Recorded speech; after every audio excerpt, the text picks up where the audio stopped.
Hi, it's your fairy book mama here. It has been a while, but I'm back and I am so excited to be here reading the Magic Treehouse book number 7.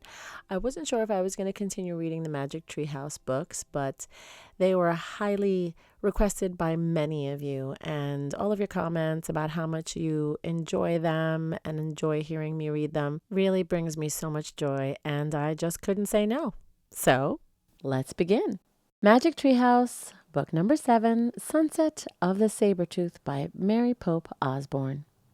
Prologue. One summer day in Frog Creek, Pennsylvania, a mysterious treehouse appeared in the woods. 8-year-old Jack and his 7-year-old sister Annie climbed into the treehouse. They found it was filled with books. Jack and Annie soon discovered that the treehouse was magic. It could take them to the places in the books. All they had to do was to point to a picture and wish to go there. Jack and Annie visited dinosaurs, knights, an Egyptian queen, pirates, ninjas, and the Amazon rainforest. Along the way, they discovered that the treehouse belonged to Morgan Le Fay. Morgan was a magical librarian. She traveled through time and space, gathering books for King Arthur's library. On their 5th adventure, in Night of the Ninjas, Jack and Annie found a little mouse in the treehouse. Annie named their new friend Peanut. Jack and Annie also found a note from Morgan. The note told them that she was under a spell. To free her, Jack and Annie must find 4 special things. They found the first thing in old Japan and the second in the Amazon rainforest. Now Jack and Annie and Peanut are about to set out in search of the third thing in Sunset of the Sabertooth. Chapter 1. The M Things. "Let's go to the treehouse," said Annie. She and Jack were passing the Frog Creek woods on their way home from their swimming class at the Y. "No, I want to go home and change out of my bathing suit," said Jack. "Oh, that'll take too long," said Annie. "Don't you want to save Morgan as soon as possible?" "Of course," said Jack. "Then come on, before the sun sets," said Annie. She darted into the woods. Jack sighed. He gave up on the idea of changing out of his bathing suit. He pushed his glasses into place. He followed Annie into the Frog Creek woods. The warm air smelled fresh and green. He moved through patches of sunlight and shadow. Soon he came to a small clearing. He looked up. There it was, the magic treehouse in the tallest tree in the woods. "Hurry!" called Annie. She was climbing the rope ladder up to the treehouse. Jack grabbed the ladder. He started up after her. Finally, they reached the treehouse. Squeak! A mouse sat on the windowsill. "Hi, Peanut!" cried Annie. Jack patted the tiny head. "Sorry we didn't come sooner," Annie said. "but we had to go to our swimming lesson." Squeak! "What happened while we were gone?" asked Annie, looking around the treehouse. Jack stared at the large M carved into the wooden floor. On the M were a moonstone and a mango, the special things they'd found on their last 2 journeys. "Hey, guess what?" said Jack. "Moonstone and mango start with the letter M, just like Morgan." "You're right," said Annie.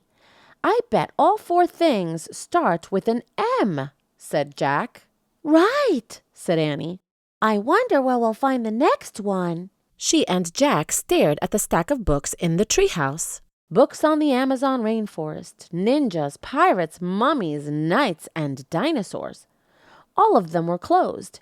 Only one book lay open in the corner. "We're just about to find out," said Jack.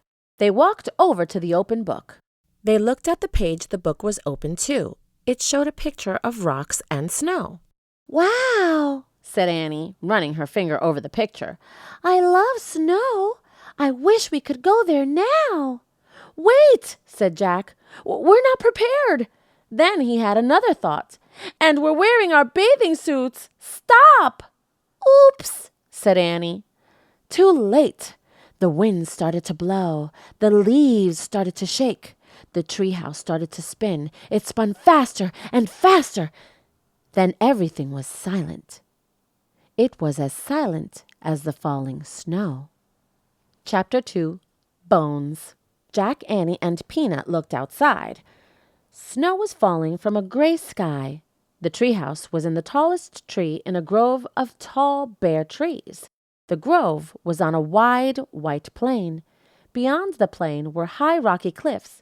"I'm cold," said Annie. Her teeth chattered. She wrapped her towel tightly around her. Squeak! Peanut sounded cold, too. Poor mouse, said Annie. I'll put you into Jack's pack. You'll be warmer there.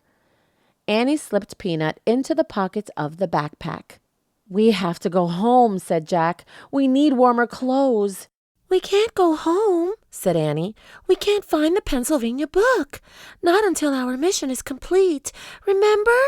That's the way the magic works." "Oh, right," said Jack. He looked around. There was no sign of the Pennsylvania book that always took them home. Annie peered out the window again. "Where are we, anyway?" she asked. "I'll find out," said Jack. He picked up the open book and read the title on the cover. "Life in the Ice Age." "Ice Age?" said Annie. "No wonder we're cold." "We better find the third M thing soon," said Jack, "before we freeze to death." "Look," whispered Annie. "People." She pointed out the window. Jack saw them too, 4 figures on a cliff. 2 big figures and 2 little ones, all holding long spears. "Who are they?" said Annie. "I'll look in the book," said Jack. He found a picture of some people. He read the caption to Annie. Early modern humans were called Cro-Magnons. During the late Ice Age in Europe, they sometimes lived in caves beneath cliffs. "Why are they carrying spears?" said Annie. Jack turned the page. He found another picture of the Cro-Magnons. He read aloud. The Cro-Magnon family often hunted together. They covered deep pits with branches. Then they drove reindeer and mammoths into the traps. "Oh, trapping the animals. That's sad," said Annie. "No, it's not," said Jack. "They couldn't live without hunting. They didn't have supermarkets, you know." They watched the family disappear over the other side of the cliff. "Come on, I'm freezing," said Jack. "Let's hurry and find the M thing while the Cro-Magnons are hunting." "But I want to meet them," said Annie. "Forget it," said Jack. "They don't have books that tell them about us. They'll think we're some enemy and hurl their spears." "Yikes," said Annie. Jack put his book away. "Squeak!" Peanut peeked out of the backpack. "Stay in there," said Annie. Jack pulled on his pack and started down the rope ladder. Annie followed. On the icy ground, they huddled together. The wind was biting. Jack put his towel over his head. Snow blew against his glasses. "Hey, Jack," said Annie. "look at me." Annie had put on her swimming goggles. "Now I can see," she said. "Good thinking," said Jack. "Now cover your head with your towel. Most of your body heat is lost through your head." Annie wrapped her towel around her head. "We should find a cave or someplace warmer," said Jack. "I bet there are caves in those cliffs," said Annie. She and Jack started across the white plain. The snow wasn't deep yet, but the wind was blowing hard. "I told you." Annie pointed to an opening in the rocks. A cave. They ran to it. "Careful," said Jack. They stepped carefully into the shadowy cave. It was only slightly warmer inside, but at least the wind wasn't blowing. In the gray light, they stamped the snow off their sneakers. Annie took off her goggles. "It smells in here," said Jack. "Yeah, like a wet dog," said Annie. "Let me see what I can find out," said Jack. He pulled out the Ice Age book. "I'll look around," said Annie. "Maybe the M thing is here. Then we can go home and get warm." Jack stood by the entrance so he could read the book. "This cave is filled with sticks," Annie said. "What?" said Jack. He didn't look up from the book. "No, wait. I think they're bones," said Annie. "Bones," echoed Jack. "Yeah, lots of them back here, all over the floor." Jack turned the pages of his book. He found a picture of a cave filled with bones. "I hear something," said Annie. Jack read the writing below the picture of the cave. It said, "The great cave bears of the Ice Age were over 8 feet tall. These bears were larger and fiercer than today's grizzlies. Their caves were filled with the bones of their ancestors." "Annie!" whispered Jack. "Get back here now!" They were in the cave of a great cave bear. Chapter 3. Brr. "Annie!" whispered Jack again. No answer. He put his book quietly into his pack. He stepped deeper into the cave. "Annie!" he said a little louder. Jack stepped on the bones. The wet dog smell grew stronger. He kept going deeper into the smelly blackness. He ran into something. He gasped. "Jack," said Annie. "Is that you? Didn't you hear me calling?" Jack whispered. "We have to get out of here." "Wait," she said. "Someone's sleeping back there. Hear him snoring?" Jack heard a low, deep moaning. It was loud, then soft, loud, then soft. "That's not a person," he said. "It's a great cave bear." A booming snore shattered the air. "Yikes," said Annie. "Go, go," said Jack. He and Annie ran through the cave, over the bones, and out into the falling snow. They kept on going. They ran between fallen rocks and under jagged cliffs. Finally, they stopped and turned around. All they could see was snow and rocks and their own footprints. No bear. "Phew," said Annie. "That was lucky." "Yeah," said Jack. "He probably never even woke up. We just got in a panic." Annie huddled close to Jack. "Brr, I'm freezing," she said. "Me too," he said. He took off his glasses to wipe off the snow. The cold wind blew against his bare legs. "Wow," Annie said. "Look." She pointed to something behind Jack. "What?" Jack put his glasses back on and turned around. Under a cliff was a wide ledge. Under the ledge was another cave. Only this cave seemed to have a golden glow. This one looked cozy and safe and warm. Chapter 4. Cave Kids. Jack and Annie crept to the cave and peeked inside. A small flame danced from a bed of glowing coals. Near the fire were knives, axes, and hollowed-out stones. Animal skins were neatly stacked against the wall. "People must live here," said Annie. "Maybe it's the home of the Cro-Magnons we saw," said Jack, looking around. "Let's go inside and get warm," said Annie. Jack and Annie moved quickly to the fire and warmed their hands. Their shadows danced on the stone walls. Jack pulled out his Ice Age book. He found a picture of a cave. He read, Cro-Magnons made many things from animals, plants, and stone. They made flute-like musical instruments from mammoth bones. They made ropes by braiding plant fibers. They made axes and knives from stone. Jack pulled out his notebook and pencil. He started a list. Cro-Magnons made bone flutes, plant ropes, stone axes, and knives. "Ta-da!" said Annie. Jack looked up. Annie was wearing a coat. It had a hood and long sleeves. It went all the way down to her sneakers. "Where did you get that?" said Jack. "From that pile of furry skins," said Annie, pointing. "These must be their clothes. Maybe they're being mended." She picked up another coat and handed it to Jack. "Try one. It's really warm," she said. Jack put his backpack and towel down on the hard dirt floor. He slipped on the coat. It did feel very warm and soft. "We look like cave kids," said Annie. "Squeak!" Peanut peeked out of Jack's pack lying on the floor. "You stay in there," said Annie. "There's no teeny coat for you." Peanut vanished back into the pack. "I wonder how they made these coats," said Jack. He turned the pages in the book until he found a picture of Cro-Magnon women sewing. He read, Cro-Magnons scraped reindeer skins with flint rocks to make them soft. They used bone needles to sew the skins together for clothing. Jack added to his list, "Reindeer skin clothes." "I hope the cave people won't mind if we borrow their coats," said Jack. "Maybe we should give them our towels," said Annie, "to thank them." "Good idea." "And my goggles, too," said Annie. They left their gifts on top of the rest of the animal skins. Let's explore the cave before they come home, said Jack. It's too dark in the back, said Annie. We won't be able to see anything. I'll find out how Cro-Magnons saw in the dark, said Jack. He opened the Ice Age book.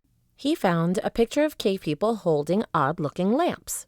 He read aloud to Annie. Cro-Magnons made stone lamps. They hollowed out a rock, filled it with animal fat, then burned a wick made from moss. There, said Annie. She pointed to 2 stones near the fire. In the hollow of each was gooey white stuff and a pile of moss. We have to be careful, said Jack. He picked up 1 stone. It was smaller than a soup bowl, but much heavier. Jack held the stone close to the fire and lit the piece of moss. He lit another lamp and gave it to Annie. Carry it with 2 hands, he said. I know, she said. Jack tucked the book under his arm.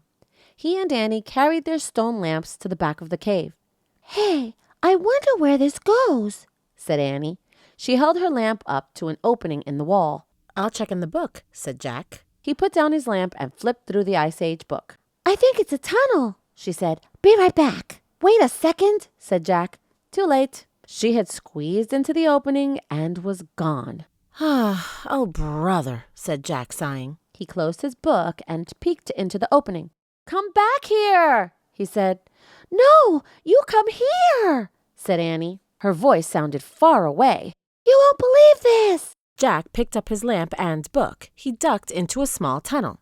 Wow, came Annie's voice. Jack could see her lamp flickering at the other end. Crouching down, he hurried toward her. At the end of the tunnel was a huge cavern with a high ceiling. Annie held her lamp close to the wall. Look, she said. Her voice echoed. Animals were painted on the wall in strokes of red and black and yellow. There were cave bears and lions, elk and reindeer, bison and woolly rhinos and mammoths. In the flickering light, the prehistoric beasts looked alive. Chapter 5, Snow Tracks. Wow, what is this place? Said Jack. Maybe it's an art gallery, said Annie. I don't think so, said Jack. It's too hard to get to. He read about the cave paintings. These Ice Age beasts were painted 25,000 years ago. Cro-Magnons painted pictures of animals they hunted. They may have believed the paintings would give them power over the animals. Wow, look at this, said Annie. She pointed at a painting farther down the wall. It showed a figure with human arms and legs, reindeer antlers, and an owl face. It seemed to be holding a flute.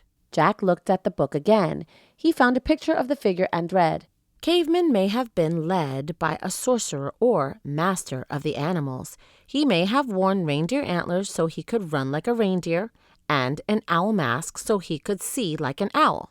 What is it? Said Annie. The master of the animals, said Jack. He's a sorcerer. Oh, wow, breathed Annie. That's it. That's what? That's who we have to find. Why?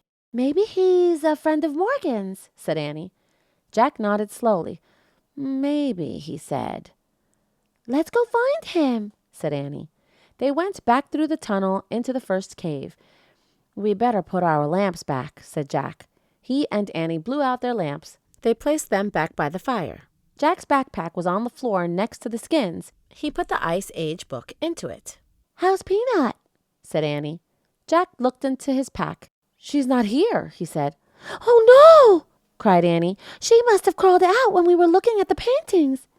Peanut, Jack called. Peanut, called Annie. Annie walked slowly around the cave, looking into the shadows. Jack peered around the fire and under each of the furry skins. Jack, come here, said Annie. She was standing near the entrance to the cave. The snow had stopped falling. In the snow were tiny tracks. Chapter 6, Song on the Wind. Peanut's tracks, said Annie. We have to find her before she freezes. She wrapped her reindeer coat around her and headed across the snow. Jack pulled on his backpack and followed. The mouse's tracks led them between the fallen rocks and back onto the open plain. The wind blew harder. Snow swirled over the ground, covering the tiny footprints. I can't see them anymore, wailed Annie. She and Jack now stood in the middle of the plain. They stared at the wind-swept snow. The mouse's tracks had vanished. Yikes, whispered Annie, staring up. Jack followed her gaze. On one of the cliffs was a tiger. A giant tiger with 2 long, sharp fangs. A Sabertooth, said Jack. I hope he doesn't see us, whispered Annie. Me too, Jack whispered back. We'd better head back to the treehouse. Jack and Annie stepped very softly across the snow. Then Jack glanced back at the cliff. The Sabertooth was gone. Oh, man, he said. Where is he? Run to the trees, said Annie. He and Annie started running. They ran over the snowy plain, heading toward the tall, bare trees in the distance. Suddenly Jack heard a crack. The ground caved in, and Jack went with it. Annie fell beside him. They crashed down onto a heap of branches, snow, and earth. They struggled to stand. Jack pushed his glasses into place. You all right? He asked Annie. Yes, she said. They both looked up. They were in a deep hole.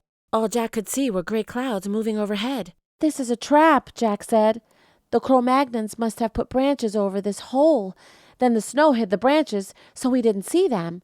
There's no way out, said Annie. She was right. They were helpless. The pit was too deep to climb out of. I feel like a trapped animal, Annie said. Me too, said Jack. He heard a yowl in the distance. The Sabertooth, whispered Annie. Jack pulled out the Ice Age book. He found a picture of the Sabertooth. He read. The Sabertooth was the fiercest beast of the Ice Age. It attacked humans as well as woolly mammoths and other large animals. Oh, brother, said Jack. Listen! Annie grabbed him. What? Jack jumped. I hear music. Jack listened, but all he heard was the wind. You hear it? Said Annie. No, said Jack. Listen carefully. He closed his eyes. He listened very carefully. He heard the wind, but this time he heard another sound too. Strange, haunting music. Ah! Cried Annie. Jack opened his eyes. Staring down at them was a figure wearing reindeer antlers and an owl mask. The sorcerer, whispered Jack. Squeak! Peanut peered down at them too. Chapter 7. The Sorcerer's Gift. The sorcerer didn't speak. He stared through the eye holes of the owl mask. Help us, please, said Annie. The sorcerer threw a rope into the pit. Jack grabbed it. He wants to pull us up, said Annie. Jack looked up. The sorcerer was gone. Where did he go? Jack said. Tug on the rope, said Annie. Jack tugged. The rope tightened. It began rising. I'll go first, said Annie cheerfully. Annie, this isn't a game, warned Jack. Don't worry, I'll be careful. Jack gave her the rope. Okay, but hold on tight, he said. Annie held the rope with both hands. She pushed her feet against the side of the pit. She rose into the air with the rope. She kept pressing against the side of the pit until she reached the top. Jack saw the sorcerer reappear and help Annie up. Then they moved out of sight. Jack was puzzled. The sorcerer had used both hands to help Annie, so who held the other end of the rope? Wow, came Annie's voice. What's going on? Jack wondered. The sorcerer came back and threw the rope down again. Jack grabbed it, and the rope started to rise. Jack held on tight. He started up. His hands burned. His arms felt as if they were being pulled out of their sockets. But he kept his hold on the rope and his feet against the side of the pit. At the top, the sorcerer pulled Jack onto the snowy ground. Thanks, said Jack, standing. The sorcerer was tall. He wore a long fur robe. Jack could see only his eyes through the owl mask. Hey! Annie called. Jack turned. Annie was sitting on a woolly mammoth. Squeak! Peanut was sitting on the mammoth's head. The mammoth looked like a giant elephant with shaggy reddish hair and long curved tusks. The other end of the rope was around the mammoth's huge neck. Lulu pulled us up, said Annie. Lulu? Said Jack. Don't you think she looks like a Lulu? Said Annie. Oh, brother, said Jack. He walked up to the mammoth. Hey, mammoth starts with M, said Annie. Maybe Lulu's the special thing. I don't think so, said Jack. The great creature knelt down just like a circus elephant. Whoa, said Annie. She clutched the mammoth's ears to keep from falling off. The sorcerer helped Jack climb onto the mammoth. Thanks, said Jack. Then the sorcerer reached into a pouch. He pulled out a smooth white bone and handed it to Jack. The bone was hollow. It had 4 holes along one side and 2 on the other. "Oh, man, I think it's his flute," said Jack. "The book said they make flutes from mammoth bones." Jack tried to give the flute back to the sorcerer. "Nice," he said politely, but the sorcerer held up his hand. "He wants you to keep the mammoth bone," said Annie. "Mammoth bone," whispered Jack. "Hey, maybe this is the 3rd thing." Jack looked at the sorcerer. "Do you know Morgan?" he asked. The sorcerer did not answer, but his eyes sparkled with kindness. He turned away from Jack and untied the mammoth's rope. Then he whispered in the ear of the giant woolly creature. When the mammoth stood up, Jack gripped Annie's coat to keep from falling off. He felt miles above the ground. He nestled behind Annie in the dip between the mammoth's head and huge curved back. The mammoth took slow, plodding steps across the snow, then picked up speed. "Where are we going?" said Jack as they bumped up and down. "To the treehouse," said Annie. "How does he know where it is?" said Jack. "She just knows," said Annie. Jack looked back. The sorcerer was standing in the snow, watching them. But at that moment the clouds parted and the sun came out. Jack was blinded by sunlight on the snow. He squinted to see, but the sorcerer had vanished. Chapter 8. The Great Parade. The huge mammoth walked across the open plain. "Look," said Annie. She pointed to a herd of elk in the distance. They had great wide antlers. "There," said Jack, as a herd of reindeer came into view. They pranced gracefully across the snow. Then a woolly rhino joined them on the open plain. Then a bison. The elk, reindeer, rhino, and bison moved along with them at a distance. They seemed to be escorting Jack and Annie back to the treehouse. The snow sparkled with sunlight. "This is a great parade," Jack thought. "Fantastic." They were getting closer and closer to the grove of tall trees. "I told you," said Annie. "Lulu's taking us home." But just then the mammoth let out a cry. All the other animals bounded off. Peanut started to squeak. Jack looked around. Behind them, the Sabertooth was slinking across the sunlit snow. The woolly mammoth roared and plunged forward. Jack and Annie nearly fell off. Jack clutched Annie. She and Peanut clutched the mammoth's shaggy hair. The mammoth thundered wildly over the ground. "Ah!" Jack and Annie yelled. The mammoth charged to the grove of trees.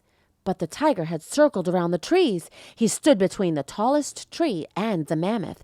They were trapped. The Sabertooth began moving slowly toward the mammoth. The woolly mammoth roared fiercely. But Jack knew a Sabertooth could kill any creature, including a mammoth. The huge tiger's head was down. His burning eyes were fixed on the mammoth. His long white fangs glinted in the sunlight. Chapter 9. Master of the Animals. The Sabertooth crept forward. Jack stared in horror. "Play the flute," whispered Annie. "Is she nuts?" Jack thought. "Try," said Annie. Jack held the mammoth bone flute to his lips. He blew. The flute made a strange sound. The tiger froze. He glared at Jack. Jack's hands shook. The tiger growled. He took another step. The mammoth roared and stomped the ground. "Play it," said Annie. "Keep playing." Jack blew again. The Sabertooth froze again. Jack kept blowing until he ran out of breath. The tiger snarled. "He's still here," whispered Annie. "Keep it up."